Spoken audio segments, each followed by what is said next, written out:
What? It's the most you shit I've ever fucking seen in my life. What the fuck is that supposed to mean? It's just a grid. Welcome back, citizens of De Niro Nation, to Our Hero De Niro, the only podcast that is watching and recapping Robert De Niro's entire filmography in random order. I'm Mike, and with me as always is my co-host, Mike. No relation. And today we're covering the 1993 film Mad Dog and Glory. This film was directed by John McNaughton, who's directed films such as Henry, Portrait of a Serial Killer, and Wild Things. Mike, are you familiar with his work at all? Not at all. Same. And it was written by novelist Richard Price, who was actually adapting his own novel. Apparently, the project was conceived as a deliberate subversion of gangster tropes. So you have Robert De Niro in this film playing a timid, socially awkward crime scene photographer, while Bill Murray is also cast against type as a volatile Chicago mobster. And I guess this was meant to challenge audience expectations at the time, especially with Bill Murray shifting him away from comedy. Were you familiar with this film at all before we rolled it last week? I had never heard of this film. What about you? No, definitely not. I was curious about it when we rolled it. It has an early 90s indie sensibility to it, despite its high-profile cast, featuring De Niro, Murray, and Uma Thurman in a major supporting role. And it ultimately wasn't really a box office success. I think its tone proved tricky to market because it's kind of straddling the line between romantic comedy, crime drama, and psychological character study without necessarily committing to any single lane. Yeah, I remember thinking kind of in the first like 15 or 20 minutes, like that it seemed like it was going to have a lot of kind of thematic overlap with Analyze This. And then to your point, that's just one of three things the story is doing. And it's a little odd how little of it we actually get, considering how prevalent that seems thematically in the first act. Yeah, and it's only a 97-minute long film, so there's not a lot of time to navigate those three different lanes. Critical reception for this film was mixed. Reviewers really liked the performances, especially Bill Murray, but they criticized the film for its tonal inconsistency and its unsure genre identity. However, it has gained a modest cult reputation, and for whatever it's worth, Roger Ebert really liked it. So, I love visiting old Roger Ebert reviews for these older films, and he liked it a lot. Will we? There's only one way to find out. Are you ready to get into our recap and discussion of Mad Dog and Glory? I'm ready, baby. Let's do it. So we open up in black and white, which was interesting before the film eventually transitions into color. We get opening credits, seeing the director and all that sort of stuff. This is actually a Martin Scorsese co-production. He's one of the producers on this film. I actually watched this film with friend of the pod, Philip, a.k.a. Lips, and his dad's cat, Sir Wallace, who were cat sitting over here for 10 days. And Philip misread that in the opening credits. So it was only when the film ended that he realized that the film wasn't directed by Martin Scorsese. I feel like it was pretty obviously not directed by Martin Scorsese as you watch the film. Yeah, it's like, buddy, I could have told you that without seeing the end credits. But we open up with a scene where this car rolls up with two guys sitting in the front and a drug dealer gets into the back. The two guys up front, the guy in the passenger seat wants to buy some drugs and he would like the drug dealer to make change for him. And the guy kind of laughs and he's like, what am I, an ATM or something to that effect? And the guy in the passenger seat is not happy about that. So he shoots the drug dealer point blank in the head, kills him. And then he also does the same thing to his driver, which seemed pretty extreme to me. So right up front, it seems like we're going to get like a really gritty crime drama kind of film. Not really what's going to happen. It does. Yeah, it seems that way, but it's not what's going to happen. So we see the killer dragging the bodies out of the car and putting them into the trunk, which I guess he only drags one body out of the car and puts it into the trunk, which is that's odd. right. Yeah. He leaves one in place, in situ, as it were. It was one of those big sedans too. One of those like 80s style, maybe I think, like Buicks. An old like Chevy or Buick. I think you could roll those bodies, kind of compress those bodies and put them both in a trunk. Yeah, I was really confused about why only one body went in the trunk. Yeah. We both drive mid-size sedans, like modern mid-size sedans, and I think we could both fit a couple of bodies in our trunks. You could definitely fit two bodies in the trunks of either of our car. Yeah. Either of our cars.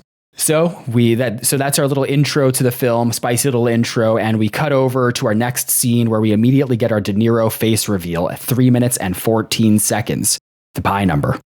It's beautiful. Yeah, it really is. Mathematically precise. Go check. You're going to have to get out more specific kind of like timekeeping device with the film itself, so you can see like how many digits of pi we actually go out to with the face reveal. This might have been perfect pi. 3.14, or does it?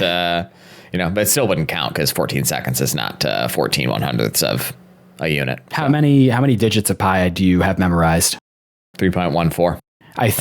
I think I can go one further. I think it's 3.141. Sure. Let's Google it. If that's true, then I think the one after 1 is 5. I wanted to say 3.1415, but I thought I just made that up. So you might be right. That sounds right, but I'm going to say 3.1419. Okay, I Googled it. Let's see. Let's check it out. Yep. Wow. It is 3.14159. Oh, so we were both kind of right. Yeah, there you go. Look at that. Okay. Yep. So I guess I knew 4, but not confidently enough to say that I did. Listen, fortune favors the bold. Yeah, I suppose so. That's the sort of life advice you get from me in my recaps. Right. Fortune favors us, the co-hosts of Our Hero De Niro. That's right. Damn right. Yeah, fortune really favors us with our money-losing podcast endeavor. So De Niro's asleep in his precinct. He plays a cop who's nicknamed Mad Dog. His character's actual name is Wayne. So it's apparently like the middle of the night. The precinct is mostly empty, and one of the cops at his desk receives a call about the murder that was discovered. So he wakes Mad Dog, a.k.a. Wayne, a.k.a. Robert De Niro, up, and also Wayne's partner, Mike, who's played by David Caruso. And this guy, I'm calling him the dispatch guy, even though that's not really what he is, says when they go out to the crime scene, if they could please bring him back some Twinkies. So quick question for you here, because I'm just curious. Do you like Twinkies? And when's the last time you had a Twinkie? It's a compound question. I don't really like Twinkies. I think I probably had one. I could probably find the exact date, honestly. I'm going to guess 6 years ago. How could you find the exact date? Because I remember what I was doing. Oh, I remember that there were photos taken, and I remember where it was. Like logged it on your letterbox. I could do the geotagging functionality and like go to the person's house where I knew I was, and I could find the pictures from that night and get the date. I want to say 2019. I think is the last time I had a Twinkie. Sure. I don't like Twinkies, and I cannot remember the last time I had one. It has to have been at least 10 years, probably closer to 15. They are disgusting. Yeah. Like I don't really like sweet food in general. Like sweets are not my indulgence of choice when I'm being indulgent. And I especially don't like sweet food that tastes really super overprocessed, which is what all those Hostess sure treats does. are like. I do not like that. Yeah, I'm not a big fan of Hostess foods or that style of snack. Yeah, they don't. We they talked don't do about it for this. me. Remember back on the Stanley and Iris episode, we talked about the different sort of like calibers of mass-produced sweet treat, and Hostess is all the way at the bottom. Listen, man, this might not be the last time that we bring up Stanley and Iris in this episode. Oh, really? That's great. I'm excited. I love Stanley and Iris. Yep. Yeah. Didn't you give it a 2? Yeah. I mean, with the power of retrospect. Hindsight's 2020. With the power of retrospect, it's one of my favorite movies we watch for the podcast. Honestly. So there you go. Yeah. Yep. I can tell you're feeling the same. Shit. Yeah. The longer it's this one goes I look back on on fondly. Yeah. Because De Niro's so good in the role. It's a great performance. He really is. As Stanley. Yeah. It's really nice. Yeah. You refuse to believe his illiteracy. So Wayne and Mike arrive at the crime scene, and they do some investigating of the car, because you're right, there is a dead guy. The driver is still in the car, and De Niro photographs the scene. So he's a cop, and I don't know if he's formally a crime scene photographer or if that's just like a hobby that they let him do because he has access to crime scenes. Yeah, it's a little unclear, isn't it? I didn't understand that either. Yeah, I wasn't sure. Is the crime scene photographer an officer? I don't know. Do you know? Oh, I don't know. Damn. I guess, and maybe this is just naivete on my part, so please write into ourherodeniro@gmail.com and let us know. I always assumed that was a different job. Like, I didn't think they were a police officer, but maybe that's just an assignment if you're a police officer. My assumption was that crime scene photographers didn't get to carry guns.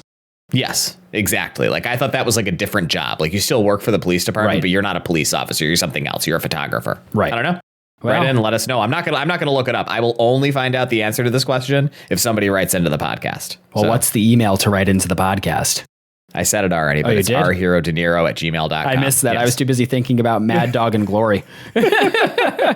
So we learn in this scene that Wayne doesn't really enjoy being called Mad Dog. It's an ironic nickname, you know? It's like if you see someone with a small penis and you call him, "Hey, huge dick." You know, it's like something like that.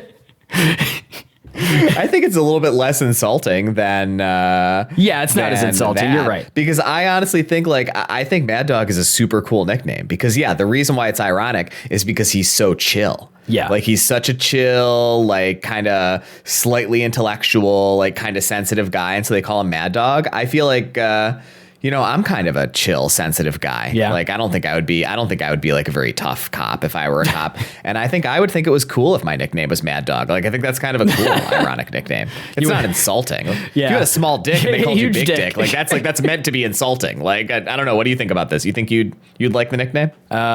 Huge dick or Mad Dog? Mad Dog. You know what? Actually, this is actually interesting that we're talking about this right now. For those of us in our audience who are hashtag gamers who play video games, my family, I don't know why, we were never a big Nintendo family. So we had Game Boys, but the only like Nintendo home console we owned was the N64. And after that, my dad bought a Sega Dreamcast, which I love and still own. And then we moved over to Xboxes. So we had the original Xbox, the Xbox 360, and then the Xbox One. And my dad still plays on an Xbox Series X. And it's really sad what they've done to destroy that brand. But they really have. Yeah, I moved over to PC gaming, which I'm quite content with. But when we had our original Xbox, that was in the halcyon days of online gaming and Xbox Live. And back then, it was a monthly subscription and you had to make your Xbox gamer tag. And it took me forever to convince my dad to allow me to have access to Xbox Live and online gaming because I wanted to play Halo 2 online because that was like the coolest shit ever. So finally, I won him over and he purchased Xbox Live. And when I wasn't home one day, he set it up and he made the account, not realizing that whatever he put in for the gamer tag would just be our permanent gamer tag. And you know what he made our gamer tag in 2005? What did he make it, Mike? It's no longer his gamer tag, so you won't find it if you search for it, but he made the gamer tag Mad Dog Rock 05. That was our gamer tag for years. Brutal. Oh, that's really funny. Oh my God. Yeah. So there you go. So I think I would be uncomfortable with that nickname Mad Dog only because I associate it with my dear father. That negative memory. Yeah. Yeah. Just the childhood shame. Yeah. So anyways, back to Mad Dog and Glory. Mad Dog Wayne, he goes into a convenience store to buy some Twinkies for his coworker back at the precinct, and the killer is actually behind the counter at the convenience store. So we see that while Wayne is kind of walking around looking for a snack for his coworker, the killer has a gun pointed behind the counter down at Bill Murray, who's kind of like down on his knees. So there's an interaction between De Niro and the killer where De Niro realizes that he's holding a gun and he's like, "Hey, you don't want to fire that gun. There are a bunch of cops right up the street like that. Just whatever, like." And Bill Murray's character is very annoyed with Wayne's seeming passivity. He's like kind of shit talking the killer, like who's holding the gun to his head. He's like, "What are you going to do? Like offer to shine his shoes or whatever, shit like that." So he pisses the killer off to the point where the killer hits him in the head with the gun and then runs out the back. So Wayne pursues the killer, but loses him and ends up just like bumping into his partner, Mike, David Caruso, and some other cops who are in hot pursuit. So they lose the killer. We discussed this on the Analyze This episode. So I know you've never fired a gun, but have you ever held a gun? Have you ever held a sidearm? Yes. Because they're really heavy. Like when I see this kind of pistol whipping in movies, I just think like it would be crazy to pistol whip someone. Yeah. Like I feel like if you pistol whip someone in the face, I would imagine you're basically guaranteed to like break their cheekbone. Like a gun is really heavy. That's a really heavy, hard thing to hit somebody in the face with. All metal construction. Yeah. The first time I ever held a handgun, I was really surprised by how heavy it was, specifically for that reason. Yeah. I feel like the way people handle guns in movies implies that they weigh like a third of what they actually do. Right. Once you hold like, one. Doing gun kata, like in the 2002 Christian Bale film Equilibrium. You remember that film? I've never seen that Oh film. my God. It's an early 2000s sci-fi action film. And the premise is basically it's like combining the dystopian plots of 1984 and Brave New World, but it's also a really cheesy action B movie. Sounds horrible. Oh, it's fucking, I mean, I haven't watched it in a long time, but it's pretty fucking awesome. like Christian Bale stops taking his Brave New World style drugs and starts like gaining feelings, and he fights against the totalitarian regime with martial arts that involve a lot of gunplay. It's really fun stuff. All right, sure. Yeah. Oh God. Anyways, back to Mad Dog and Glory again. He goes home after this.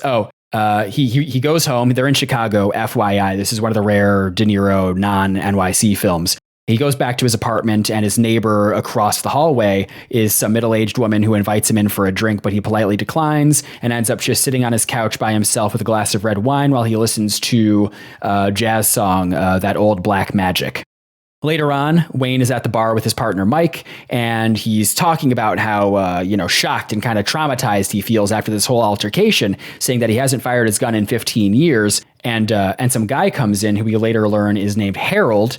It's just like a big, brutish, kind of funny looking character actor type. He's played by, he's one of those, that guys, Mike Starr, who you might not recognize. Played by that guy. That guy. Yep. Yeah, like a character actor. He's like a that guy. If you look up Mike Starr on Wikipedia, you will recognize him when you see him. And Mike calls him out. He immediately has a bad feeling about Harold, but Mike eventually leaves after he finishes his drink, and Harold moves over next to De Niro, Wayne, and invites Wayne out to this event at a comedy club on behalf of his boss. Wayne doesn't know who Harold's boss is, and he isn't being told, so he declines and he goes back home.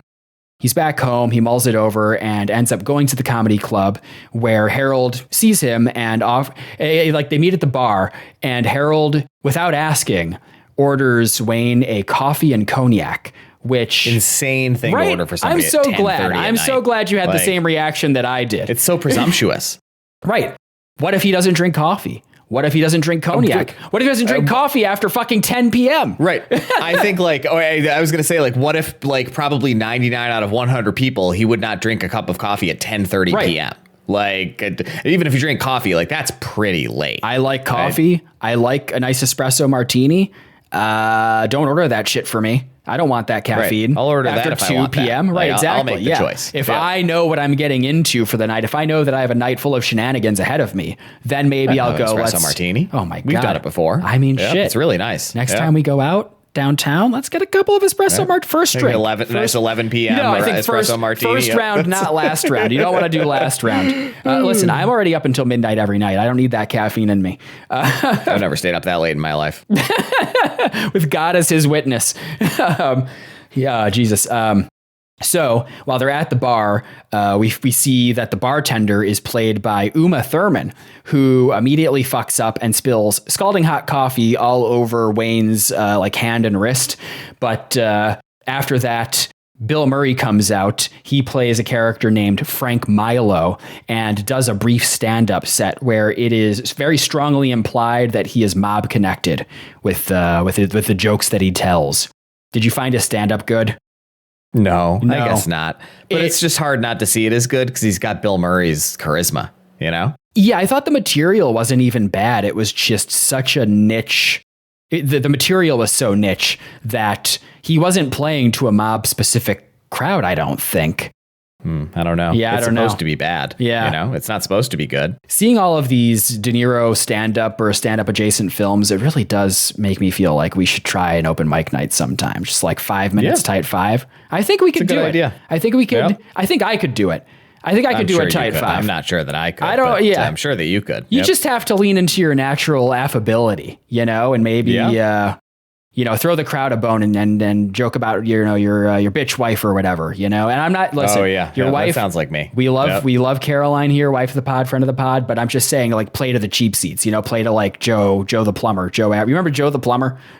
Yeah, man. I saw Kumail Nanjiani reel earlier today. It was a pretty funny stand-up bit where he was complaining about how mean everybody is to him, and was talking about how when the Marvel movie that he got jacked for, The flopped, Eternals, that people criticized him online and said things like, I'm supposed to feel sorry for this guy for getting to make this movie and it not being good. And he's like, I'm not saying you need to feel sorry for me. I'm saying I feel sorry for me. I'm allowed to feel that way. And then he goes on this long rant about how he doesn't understand why he's the first person in history who people are making fun of for getting into good shape. And that is really funny. Like, it's so true. Like, he's like, when did they change the rules? Yeah. I mean, it's a real thing where I think that people perceive there to be an inverse relationship between physical fitness or attractiveness and funniness. Yeah. Yep. And he's a very funny guy who got like weirdly like jacked and roided out or whatever. And now he has like an oddly square jaw. He looks kind of like handsome Squidward, and he looks really handsome. He looks great, but like, and he's a very funny guy. He's a funny guy, but I think it does make him look it's like a little less funny when you're like, this guy's really like HGH'd out. Kind of intimidating me. Yeah, yeah, exactly. Yeah, you don't want that vibe. He's too buff. He's too hot. Like to make me laugh. I want Todd Barry vibes. That's the last stand-up show that you and I attended, and I want my comedians to look small. I do love him. He's got a little pot belly, right? Oh my God. Exactly. I love Todd Barry. Shout out to the GOAT. Let's tag him in the Instagram story for this episode. Absolutely, we should. I hope you listen to the podcast, Todd Barry. We loved your show. Oh my God, yeah, we'd love to have you on as a guest. Anyways, after the stand-up show, Frank and Wayne are hanging out in a diner, and they're just having a conversation. They have a little back and forth, and, we're learning things about the characters. We learn that Wayne isn't married, and, we learn that Frank, he's a smart guy. He's not saying anything outright, but it's implied that he is mob connected. He owns the comedy club, the Chuckle Hut or whatever the fuck it's called. It's called the Comic Kazi, by the way. Oh, yeah. That was the name of the club. I think that's in poor taste. I don't think they should make that joke. World War II just happened. So at one point, Frank asks Wayne for his opinion on a stand-up comedy, and to Wayne's credit, he critiques Frank's comedy when asked. He offers some suggestions. He says all of your jokes are outward, but you try looking inward a little bit with some of your jokes. Have some introspection, some self-deprecation. I think that's important. I think that's. It is. I agree. I'm a strong believer in self-deprecation in comedy. I try to be self-deprecating. Otherwise it's like you go too far in one direction. You seem like a blowhard, too egotistical. I agree. How self-deprecating do you think I am in my comedy? Do you think I should be more self-deprecating, or have I managed to strike a decent balance? You're not self-deprecating, so. I'm laughing because I decided not to say something really mean when you said what you said. Oh, Jesus. But now I'm going to say it because you asked for more information. Oh, my God. What I thought about saying when you said what you said was, can't wait. I don't think you even need to be as self-deprecating as you are, because your entire existence is self-deprecating. Wow. Which I don't actually believe. It was just meant to be a really mean thing to say. Okay. It's just the first thing that popped into my head. Jesus. As a dunk. But no, I think you're sufficiently self-deprecating. I think you strike a good balance. All right. This has been the Comedy Central roast of Mike back at you. Thank you. Thank you to the dais. I wasn't going to say it. It was too mean, but you teed it up. Oh, gee. Ironically, it was the funniest thing you've ever said on this podcast. So I think it all worked out. But anyways, later that they continue hanging out. This is why Harold ordered the cognac and coffee for Wayne, because they end up hanging out the whole goddamn night. Yeah. Yep. So they like go to an event, and Frank teaches Wayne how to drink cognac. Wayne tells some jokes, et cetera, et cetera. Later that night, they end up back inside of Wayne's apartment, which I thought was really bizarre. And I knew this wasn't the direction it was going to go in, but I thought to myself, like, is this a sex thing? Like, is there like a strong attraction between Frank and, because I understand, like, whatever, we're palling around, we're like having a night on the town. That's great. But to bring it back to inside of Wayne's apartment, I thought was a little surprising. On the first night is a little odd. Yep. He didn't initiate the plan. It's the whole vibe of this part of the film is strange. Like, this is what I'm talking about, right? Yeah. It's very, when this scene was happening, at the end of this scene, I was like, I love this movie. Like, that was like, I was like, this is so weird. Like, tonally, it's like this really weird, like, it seems like it's going to be like sort of like buddy relationship thing between this odd couple, like demure cop Wayne and like kind of like blowhard but like slightly uncomfortable in his own skin mobster Bill Murray, and they're both playing against type in a really fun way, and it doesn't end up being what the movie's like at all. The scene is very odd. Yeah, I totally agree with you. And De Niro and Murray have really good chemistry together. They do. So it's unfortunate it's really good that after this scene, we basically don't see them together for 45 minutes or something like that, or maybe possibly even longer. But during this scene, Frank gives Wayne a whole speech about how, you never disrespect me. If you do, I'll, fucking ruin you. But if you're straight with me, then I'll be the expediter of your dreams. It's a phrase he likes. And at one point in the night, Wayne confesses to Frank that he wishes he was a brave, handsome man, which I thought was some really fucked up shit to be telling like a guy you just met that night. Yeah, I agree. I don't know. Maybe that's like my toxic masculinity, but like that's the sort of shit that I would tell you, but it would take like several drinks and many years of friendship to reach that point. I think it's always just so hard for me to handle like De Niro playing characters who wish they were handsome. Yeah.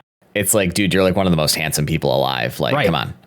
And they don't try to dress him down. Like he dresses plainly, but in a very normal white collar professional kind of way. Yeah. Like, yeah. He looks good. He looks like Robert De Niro. It's cool. Like, yeah, he looks like middle-aged, like cop De Niro. It's nice. Yeah. So the next morning, Wayne wakes up and there's a knock at his door. Hold on. I do just want to say, you didn't mention one thing that I just referenced, which is that they bond over a shared sense that there's something they would rather be doing. So Wayne is a crime scene photographer, and there's really freaky fucking shit in this scene in his apartment where he has a bunch of crime scene photos that he's taken hung on the walls, and they're brutal. Like they're like murder scenes, of like dead bodies and stuff. And I was just thinking like, God, what if you were like a family member of one of these like murder victims and you found out that cop had a picture of like your daughter hung on his wall? Like that's the most freak fucking shit I can imagine. And so Wayne wishes that he was a serious photographer, that he was doing art, not like this utilitarian photography. And Frank says he wishes he was something else, and it's not totally clear what he means, but I think we're given to think that he wants to be a comedian. Yeah. Like he wishes that like that was his life. And so they bond, and this is why I thought I was going to really like this movie. I was like, oh, this is interesting. Like these two characters as like an orienting framework for the film, like these two kind of fish out of water who are just stuck in the rut of their lives but wish they were doing something different, but it's a totally unexplored theme as the film goes on. Yeah, it's weird. Very weird. Yep. So the next morning, Wayne wakes up. He's awoken by a knock or ring on his door, his apartment door. And Uma Thurman, the bartender from earlier, is at the door. She tells Wayne that she has been sent by Frank to treat his burn, the coffee burn from the night before. And Frank told Wayne last night that he would send someone over. It's one of the last things that happens in the scene. He grabs his hand and he looks at it. He's like, that burns really bad. I'll send somebody over tomorrow to take care of it. You think maybe it'll be like a nurse, Yeah. Like, yeah, it's not. It's Uma Thurman, the bartender. She has a bag with her and explains that Frank told her to stay there to make sure it heals. He specifically said to stay there for a full week. And then she follows up on this by assuring Wayne that it's not a sex thing. And I think if you have to say that up front, then you're already starting off on the wrong foot. Right. And I want to know, like, what is it supposed to be then? Yeah. Like just companionship for a full week? Yeah, a week? Like, it's like, it's a little odd. Yeah, like she says that she was like, she's just supposed to be Wayne's friend. And that's fine. But I feel like you both live in Chicago. You can be friends without like being sent to living in his house for a week. Yeah. Because Frank seems to think he's doing Wayne a kindness, maybe because he does view this as more of a sex slave kind of situation. I don't know. But I feel like I would consider that an imposition. I'd be like, I don't know this woman. She's probably going to rob me blind. And what if I have plans? Right. What if I just want to do something? I have to record a podcast. What if I have a girlfriend? Turn the TV. Yeah, exactly. Right. They didn't talk about whether he had a girlfriend. Like, I think that would be a big problem in your relationship. I mean, I think Frank correctly surmised that Wayne doesn't have a girlfriend because could you imagine? True, could you imagine bringing a woman into that apartment that has photos of dead bodies? Photos. Yeah. and trying to like reassure her, like, no, this is totally normal stuff. It's for work. I'm a totally normal guy. Trust me. I'm not like Dexter. I'm one of the good cops. I'm one of the good Chicago police officers. But he invites her to sit inside because she's being very pushy about it, and gives her some instant coffee. This is one of my favorite lines in the film. He asks her how the coffee is, and she says, she's like very complimentary, and she says, "It's so rich, I can't believe it's instant." Thought that was pretty good. And it's a nice little character beat because, like moments like seeing the tie clip and the fact that he drinks instant coffee, it all paints a picture about who this person is. But he says that he's going to be late for work. So he says, "You can stay here. We'll figure all this out later." And she plays the character in this scene as very like bubbly and nervous, like kind of like a puppy dog almost. It's interesting. Very weird. Her name's characters. Glory, by the way. Glory, she's the Glory. Name. She is the titular Glory. Yes. Mad Dog is Robert De Niro and Glory is Uma Thurman. So we're back at a crime scene, and the shooter from before has been found dead in like a trash like barrel or some shit. After that, Wayne. I thought it might have been like an oil drum. Yeah. Sorry, I think it was an oil drum. Good call. Yeah. After that, Wayne comes home at the end of his shift, and he overhears a domestic dispute occurring in that apartment across the hall, the one where that middle-aged woman lives, and he ignores it. He goes back into his apartment and he talks to Glory about the situation, and he tries kicking her out, rightfully so, I would say. And she explains that, like, listen, if you do that, I'm totally fucked. Frank has a sort of penalty system. And if you send me back before the full week is up, then I'm going to be penalized in this whole situation. I wouldn't want to be penalized. Oh, absolutely not, especially by Bill Yeah. Murray. I mean, here's the thing about Bill Murray. All the hubbub about this film is about how Murray played against type. But isn't Bill Murray like a notorious asshole in real life? Isn't he like one of those people? I think he's supposed to be like a total weirdo. Yeah. I think he plays this role really well, but I think it is because he's like a natural asshole. I think he fits into the role quite capably. It's how I felt. He's great in the role. Yeah, I watched Scrooged for the first time last December for like Christmas. And you ever see that movie? Nope. It's like an 80s reimagining of A Christmas Story. Or sorry, what's that one called with the three ghosts? What's that called? Christmas Carol. A Christmas Carol, yeah. It's like an 80s reinterpretation of A Christmas Carol, and he plays a Scrooge character, and he does a great job because he's Bill Murray. He's like a notorious Hollywood asshole. She vaguely explains that she's on the hook for her brother's debt. And after that, Wayne goes to the apartment across the street because of all the commotion, the domestic that's occurring. Across the hall. Or across the hall, I'm sorry, yes. And instead of the woman answering, it's this like big, bald, burly white guy with a mustache. And he's very aggressive. The woman kind of comes behind him, and you can see that she has a black eye. The guy. Real shiner. Yeah, real shiner. The guy explains that he's like, "What are you, a cop?" And Wayne's like, "Yes, I am," and shows his badge. And he's like, "Yeah, so am I. Cut me some slack here." And he kind of shoves Wayne out the door and then closes the door. And when Wayne is following up with Glory about this, he's like, or Mike or something, he's like, "What can you do?" So we can see how passive he is as a character. Yeah, he's not a mad dog. Absolutely not. And then there's like a minor phone conversation between Glory and Frank that Wayne overhears before the end of the scene. Just Glory reassuring Frank that things are going well. The next day, Wayne and Glory take a walk around some Chicago park. You ever been to Chicago? You must have been. Yeah, I've been to Chicago. Yeah. It's a beautiful city. It's nice. Yep. It's nice. I've been there a few times, but I think maybe this is because my family is from New York City and I'm so much more familiar with New York City that I didn't go to Chicago until I was an adult. And the vibe I got from it was like New York City, but everything is just a little further apart. Yeah. Yeah, it's interesting. I've only been once, and it was a long time ago. It was like 13 or 14 years ago. So it feels like it was like a lifetime ago. Yeah. It's a nice city. I like that it's on the lake. Yeah. I liked it when I was there. I went downtown a few times. Yeah. Had a nice time. Yep. So we learn more about Glory's background, et cetera, et cetera. And eventually they sit down in this like empty Italian restaurant. It must be one of the off hours. And they're chatting. And Harold, the main goon from earlier from the bar, comes in and sits at a nearby table just to clearly like observe them, which is not cool. Total party. That's a total party foul. And, this restaurant is apparently in the back of that bar that they were all at earlier in the movie, Harold, Mike, and Wayne. So Wayne tells... The Kamikaze. Yeah, the Kamikaze. No, not the kamikaze, the one where Harold meets Wayne and invites him to the event. Yes. I think that was like a cop bar. Yes, you're right. Yep. So Wayne tells Glory to head on out without him and that he'll meet her back at his place. And then he goes to talk to Harold and says like, hey, I don't like being followed. I don't appreciate that. And Harold's like, whatever, I'm just getting paid to do this, whatever. So as they're about to leave, Mike comes in. Specifically, this is another weird beat.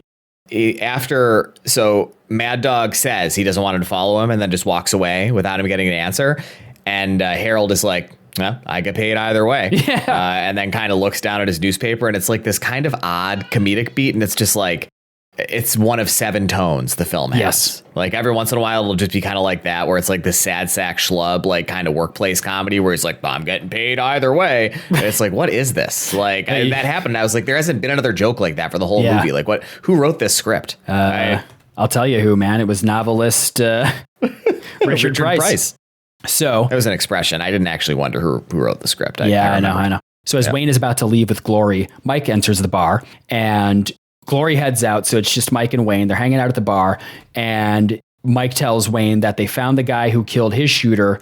They found the gun that killed his shooter on another dead guy. So the case is essentially closed. Like no one cares. It's just like 2 dead, criminals, whatever, nice and clean. And it turns out that the couple that lives across the hallway from Wayne is at the end of the bar. So Mike pieces together what happened here vis-a-vis the shiner on the woman's face. And Mike wants to do what Wayne was unwilling to do. So Mike hands his pistol to Wayne and says, just hold on to this for me. And gets in the guy's face, the abusive guy. And he challenges the guy to a fight. And the guy's like really not down for this. He's like, listen, I'm a cop too. The way he does it is so cool. Yes, I agree. Listen, for what it's worth, I think David Caruso is phenomenal in this film. He plays a real live wire. He has a real intensity to him that's lacking with a lot of the other characters.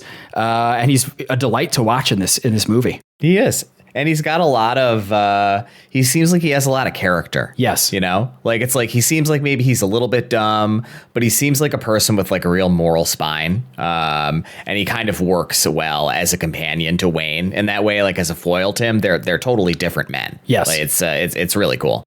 Yeah, so Mike challenges this guy to a fight, and the guy refuses to get into it and backs down. So it ends with Mike telling the guy, like, get the hell out of here. Don't say anything to your woman. Don't look back at her. Like, just get the hell out. So that's taken care of, which is nice. Later on, Wayne is walking in a park, and some miscreants walk up to him and ask about a smoke. I don't know if they were asking like to offer him a smoke, like sell him, or ask if they could buy. But I think they were trying to sell him drugs. Yeah. So Wayne gets really irrationally mad about this and pulls his gun out on them and kind of like waves it around. Later on, he goes to a bar and drinks by himself, and then he returns home where Glory is and asks directly what exactly it is that she does for Frank. She explains that she's not a prostitute, or at least she's not forced to prostitute. She really works as a courier/bartender and is responsible for whatever odd jobs that Frank wants her to do. However, she does nonchalantly hint at being raped once by a guy from Detroit who specifically requested her company. So, it's not nice. Totally normal stuff. Yeah, it's not nice stuff. She asks Wayne if they can watch some TV together, and while they're watching it, she asks him to put his arm around her. So they do that, and things start getting pretty physical here. Do they ever? Oh, they get handsy, they start kissing, they start making out. It is getting passionate, and eventually things move over to fucking. And let me tell you, I am so prescient. I am always ahead of the curve because now I get to talk about the Our Hero De Niro pump number in regards to our hero, Robert De Niro, and his pump number. Let me tell you, they start having sex and he comes immediately. Like he comes. Well, this is a really lurid sex scene. Yes. For this kind of movie. Yes. There's only one way to describe it. She fucks the shit out of him. Yes. We are talking about she is riding him 3 to 4 pumps a second. No. It's pretty intense. I'm talking about round 1. I think you might be combining. We're going to get more sex momentarily. Maybe I'm talking about the one that made an impression on me. The first time when they begin this whole, by the way, this movie's only 97 minutes long. We have a lot of time for sex scenes in this film for some reason. He comes, his pump number is like 0.5 because he comes upon insertion. It was surprising. He explains that he's he like hasn't, a virgin in this movie. Yeah, he tells her that he hasn't made love in 2 years, but she finds that very charming. So after this, during his refractory period, they go outside and take some pictures. I mean, that's what it was. So you're dropping your fucking social work terms on us. Oh my God, that's talking about the refractory period. That is a 7th grade health class term. I think referring to an endocrinology term as a social work term is pretty funny. I mean, I know that I'm not the one who makes the jokes on the podcast. I think if you find a woman who is charmed by your less than single digit pump number, your half digit pump number, and is willing to like stay with you through the refractory period for a hopefully better round 2, you gotta wife her, you know? So they go back into the apartment after. Yeah, I mean, that's what he thinks. So they go back into the apartment and she strips for him, and it's time for round 2, baby. And so this was the round. This is the real. Yep. Yeah, this is the main event, as it were. We get to see some Uma Thurman nipple, and then that's nice. And he's really going at it this time. So. As I previously mentioned, I was watching this with a friend of the pod and former guest, Philip, aka Lips, and we were so surprised by the intensity and duration of this sex scene. It's crazy. We actually agreed to rewind it and try to count the pumps to find Robert De Niro's real pump number. Yep. So it was kind of hard to tell exactly because you're kind of basing it off of Robert De Niro's gyrating middle-aged body, but we estimate that his pump number was in the mid-50s. Hey, good for him. Oh yeah, because he's really going at it like a jackhammer towards the end. Yep. It's pretty crazy. What do you think your pump number would be with early 90s Uma Thurman? Low. Yeah. Yeah. It was a real pleasure seeing her in this film because I realized when it was time to watch this film, I was like, have I even seen her in many movies? She's a movie star, Pulp Fiction, Kill Bill, and I couldn't think of anything else. I actually looked at her filmography on Wikipedia earlier today, and I feel like the only other thing I've seen her in is Gattaca. I don't know what other Uma Thurman films I've seen. She is beautiful, though. Oh, yeah. She's like 5'11". She towers over De Niro. Yeah. I'd climb her like a tree. And she has big eyes. Oh, yeah. I mean, that's... In Hollywood, you need to differentiate yourself somehow, you know, looks-wise, and she has a very distinctive look with those giant eyes. And towering height. Yeah. Oh, God. So back to the non-sex portion of the movie. At 3 p.m., Wayne's alarm goes off and he's called to a crime scene. It's at an Italian restaurant, and we find a dead guy covered in spaghetti. And you can tell that Wayne's feeling really good about getting laid for the first time in 2 years because in the restaurant, he just starts playing a song on the jukebox very loudly. He's like dancing out of there and singing along, and he's like dancing out of there. And Mike asks him, he's like, "What did you do? Like, did you get laid or something?" And Wayne says, "I don't get laid. I make love." He's like, "How can I make this sound as uncool as possible?" So he's a romantic. He's a romantic. Good for him. I love his character in this movie. Oh yeah, yeah. He seems like a nice guy. You know. I have some issues with his character in this movie. I'll get into it later, though. So later on, Wayne and Mike return to the precinct, and Frank is there telling jokes to some of the police officers who are hanging out in like the break room. And he actually does one of Wayne's jokes, but he altered it in a way that I think made it less funny. So whatever. Later on, like Wayne is not happy about this, so he just goes back to his desk, and Frank comes over with Harold and starts talking to Wayne. Wayne is really trying to not engage in conversation. He's not comfortable with this at all, probably because Frank is a fucking mobster. But eventually, like... Well, and I think he also, so they found the body, right? In the oil barrel. Yes. We haven't acknowledged this yet. Good for pointing this out. Wayne thinks that Frank is the killer. As an act of retribution against, the assault on him in the bodega. And so Wayne, I think, has very smartly put together like, oh, this lady on his payroll is living at my house. I have a relationship with Frank. Like, we spent a night together. People saw us. Right. And he's probably the killer. Like, he really doesn't want to be seen around Frank, essentially. Bad optics. It's much more rational, I think, than just like he's grossed out that he's a mobster. Yes. During this conversation, Mike comes over and he recognizes who Frank is, which Wayne did not. So he knows that Frank is like a mob-connected piece of shit.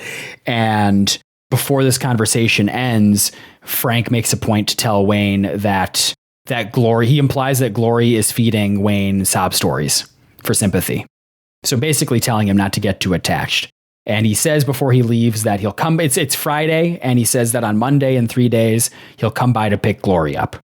So later on, Glory receives a call from Frank saying that she needs to leave Wayne's place by Monday. And Frank says that he'll need her to do one more thing for him.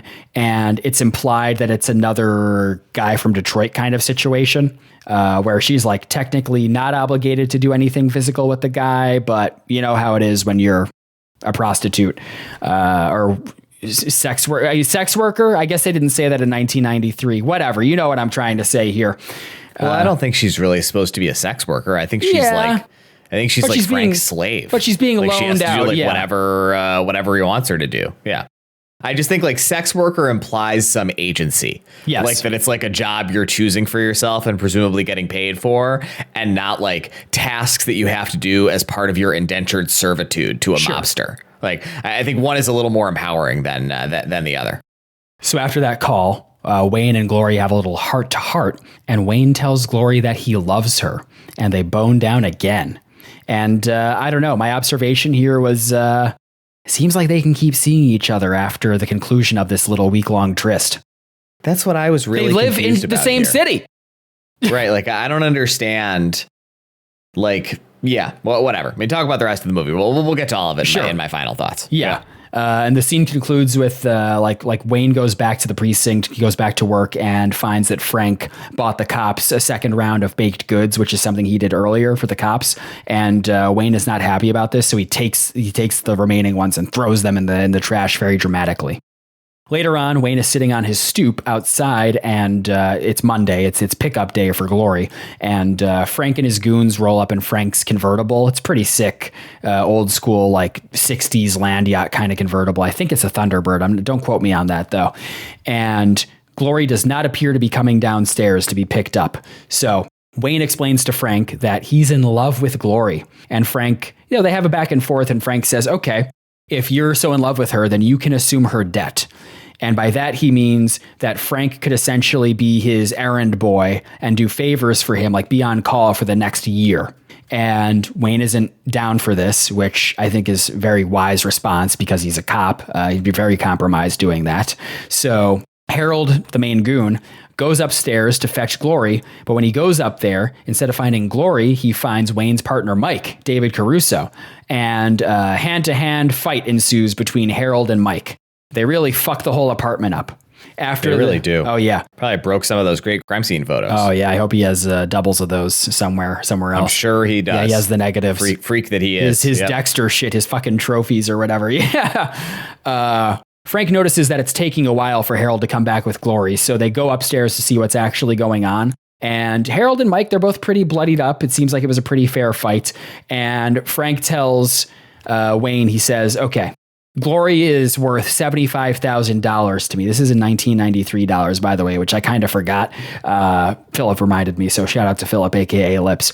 But he says, I'll knock the price down. You want to pay off her debt? I'll knock it down from $75,000 to $40,000.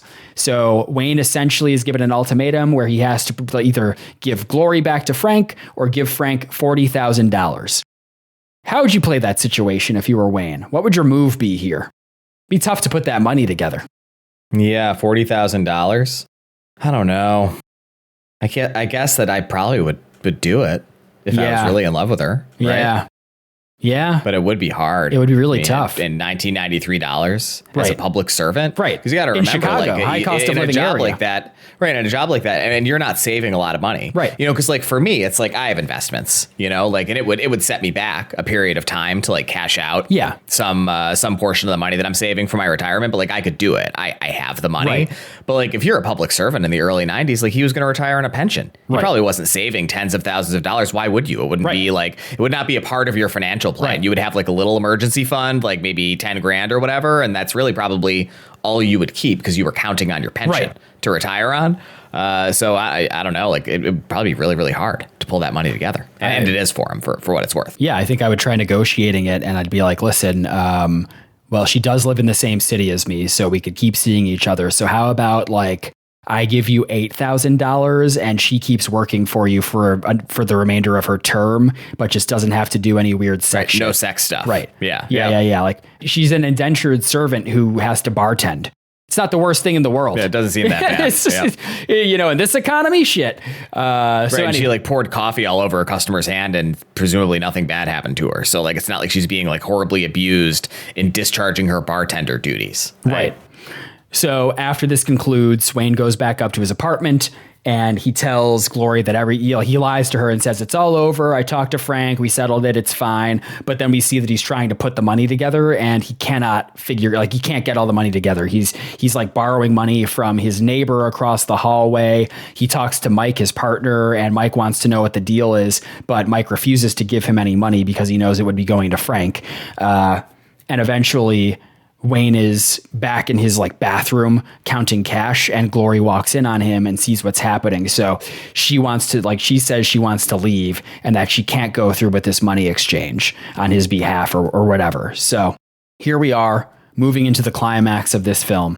It's later on, another day, and Frank, I guess Thursday because he was given 3 days. It's Thursday. It's a beautiful day outside and Frank rolls up once again with his goons and his convertible. And Wayne is once again sitting on his stoop, waiting for his arrival. Frank talks to Wayne and he says, like, I'm getting deja vu here. I get the sense that Glory's not coming down and it's going to be a whole thing all over again. I really don't like being disrespected, etc., yada, yada, yada. He orders Wayne to get into his car with him and all of his goons. And right when he does that, another car rolls up right behind the convertible and it's full of Mike and some other peers and the police force. Frank says, okay, like we're not going to have like a schoolyard scrap right here in the middle of the street. So I'll leave. But he strongly implies that Wayne and Glory will probably die of mysterious circumstances at some point in the future. He's like, it could be an accident. It could be whatever. Have you heard of botulism? So, so Wayne isn't having this. And he says, let's settle this right now. Mano y mano, and challenges Frank to a fight. And he literally, the way he does it is so fucking crazy town banana pants. He pulls his gun out and just fucking waves it in front of Frank's face. And I was like, holy shit, this is going to be like the gunfight at the OK Corral. Everyone's going to fucking murder everyone. Like, as his like fellow cops try to approach him to talk him down for trying de-escalate the situation, de-escalate the situation. He like kind of wildly waves the gun around at a bunch of cops. It's like, what? That's insane. He would get arrested. Yeah. I mean, that's what good pussy does to a motherfucker. And I know what you always say about that. I mean, do you want to say it or do you want me to say it? I want you to say it. Good pussy don't go bad. Oh, God. Oh, I'm so glad. That's one of the podcast inside jokes now. That's going to be a sticker. Oh, it's going to be a bumper sticker. That could be a t-shirt, honestly. It's just a picture of your face. My face. Like a comic text bubble. Very tasteful. Yeah. I try explaining that one to someone who doesn't listen to the podcast. Try explaining that at your daughter's birthday party or whatever. Was it the other funny shirt to wear to my daughter's birthday party? Oh, God. Yeah. So Wayne and Frank fight, and Wayne gets his ass beat for a while. But eventually, he finds his strength like Popeye after he eats a whole can of spinach in one gulp. And they start fighting, and Wayne starts choking Frank, which is pretty good. Is Wayne Brady gonna have to choke a bitch? And Glory eventually comes outside to stop this madness. They cool down, and eventually Frank, he just wants to wash his hands of the situation. So he says, fuck it, essentially. You can have her, the debt is cleared, I don't give a shit. And he allows them to stay together after all. So it's a happy ending. Wayne and his goons leave, all the cops leave, and it's just Wayne and Glory together back on that stoop. And Wayne asks Glory, what are you going to do? And Glory says, let's go home. and they go back up inside into Wayne's apartment. The end. That's Mad Dog and Glory, and I'm so excited to get into our final ratings. Mike, what did you think of this film? It's complicated. I think that I really enjoyed watching this film relative to a lot of the other things that we've watched for the podcast, just because it's pretty breezy. It goes down really easy. You do occasionally get De Niro and Murray on screen together. And to your comment earlier in the recap, they have a really excellent chemistry on screen, which is really nice. But I think it's a pretty bad movie. And so my feelings about it are a little complicated. I think its biggest issues really are kind of twofold for me. So the first one is, I don't really think that any of the characters' motivations make any sense. Like, the character of Frank, Bill Murray's character, is like kind of nonsense. Why does he decide to give in at the end of the movie? It's like he was willing to have a street fight with a cop in front of a bunch of other cops. But then when he gets beaten up a little bit badly, he's like, oh, well, I just threatened to kill you surreptitiously 90 seconds ago. But now that you beat my ass a little bit, like, I won't do that at all. Like, I'm just going to leave and let you guys go free. So, like, that doesn't really make any sense. And I think that Glory's character is a little bit confusing. And I do like the Wayne character, De Niro. But I think that there's a lot of stuff about his character that just doesn't really make very much sense in terms of, like, just how his general affect and way he engages with the world totally shifts throughout the film. Like, I really don't know if getting laid would change your personality that much. I'm just really not sure, honestly. And the tonal shifts are ridiculous. Like, it really is, to your earlier comment, trying to do those three things, and it doesn't commit to any of them. And so ultimately, I think what it does try to commit the most to is being essentially like a romance movie or a romantic comedy. But I don't really know that De Niro and Uma Thurman have great chemistry, certainly not as good as De Niro and Murray's chemistry. And so it doesn't really work super well for me as a romance or a romantic comedy. And yeah, I don't know. It's not really that good, but I enjoyed watching it. And I'm going to give it 2.5 stars. All right. What about you, Mike? 2.5 out of 5. Listen, I second mostly everything you said. I was incredibly lukewarm on this film. Like, it's competently made, but I never fully gelled with what the movie wanted me to feel, for all the reasons that you mentioned. It's an intentional attempt to subvert genre and star personas, and I respect that ambition, but I don't think the execution landed.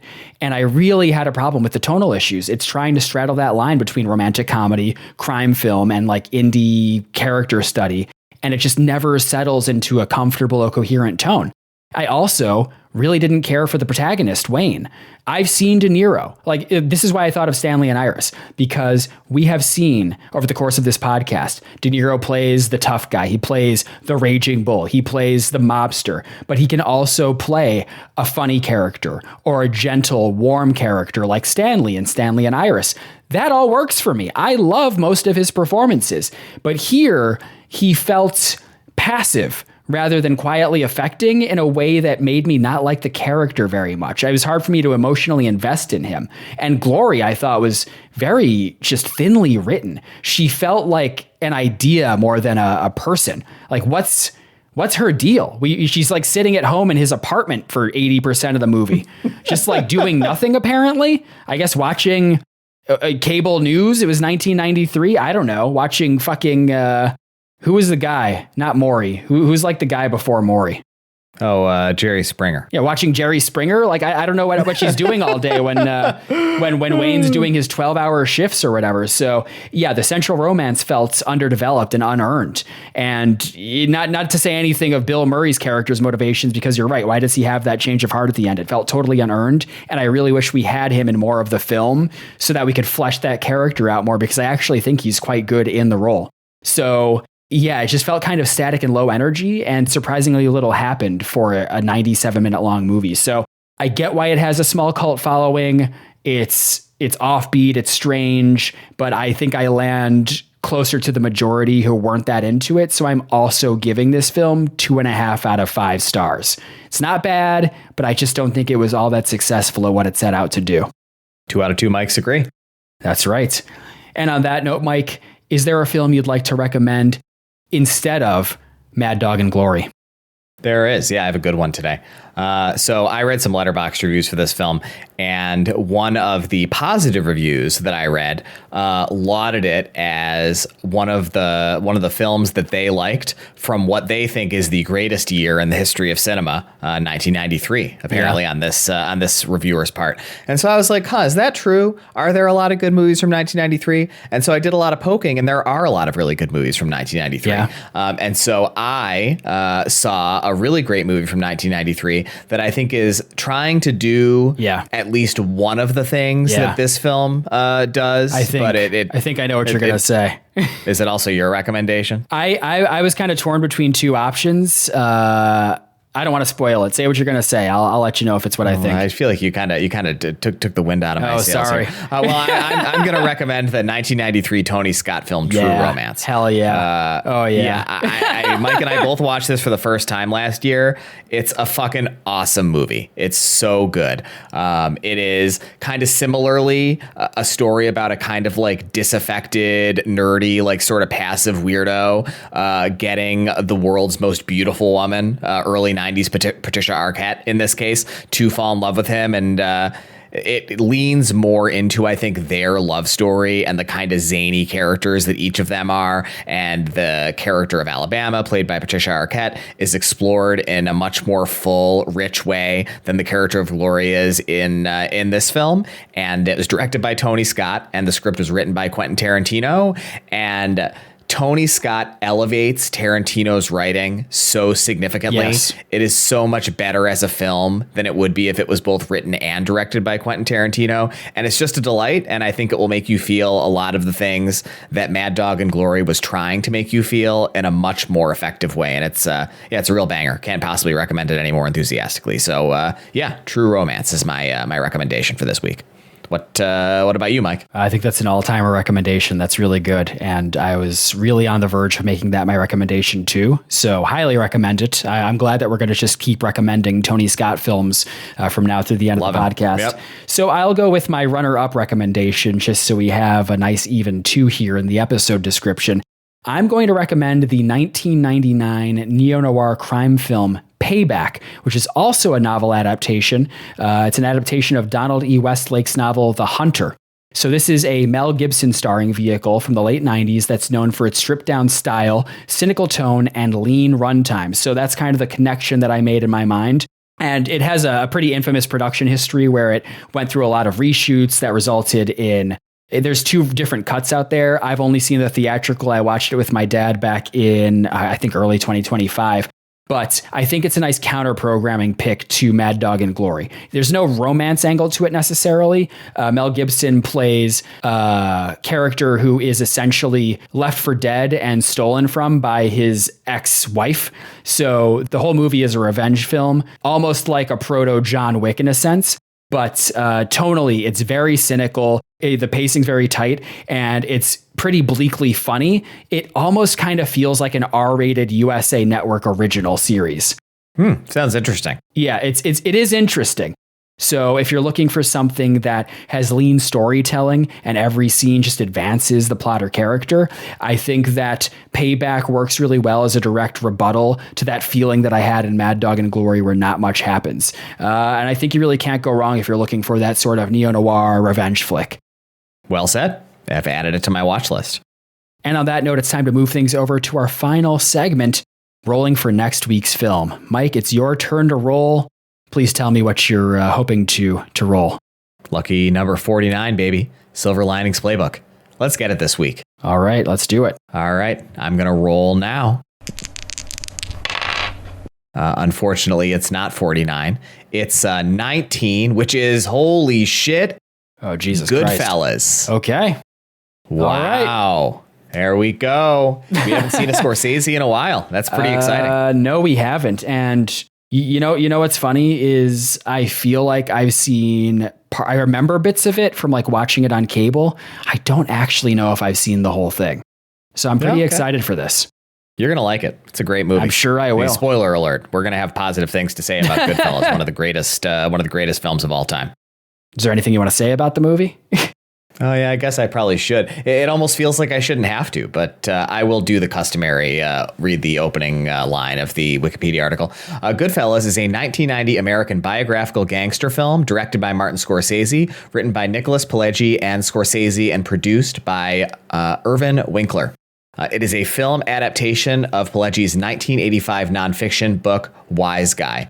So this was essentially a tell-all book that was written by this gentleman, Nicholas Pileggi. And so the thing about Goodfellas, in addition to just being a delightful film, is that it is very realistic. It's supposed to be an extremely earnest, realistic depiction of mob life, and it's been heralded by a lot of mobsters as an unusually true-to-life depiction of the mob lifestyle. And so we've talked about this element of Scorsese's filmmaking in the past. Scorsese as the ethnographer, as the anthropologist. Yeah. Like, this is known as some of his best work, like as he like essentially does a deep dive into an American subculture. It's a really special film. We're gonna have a lot of fun watching and discussing it.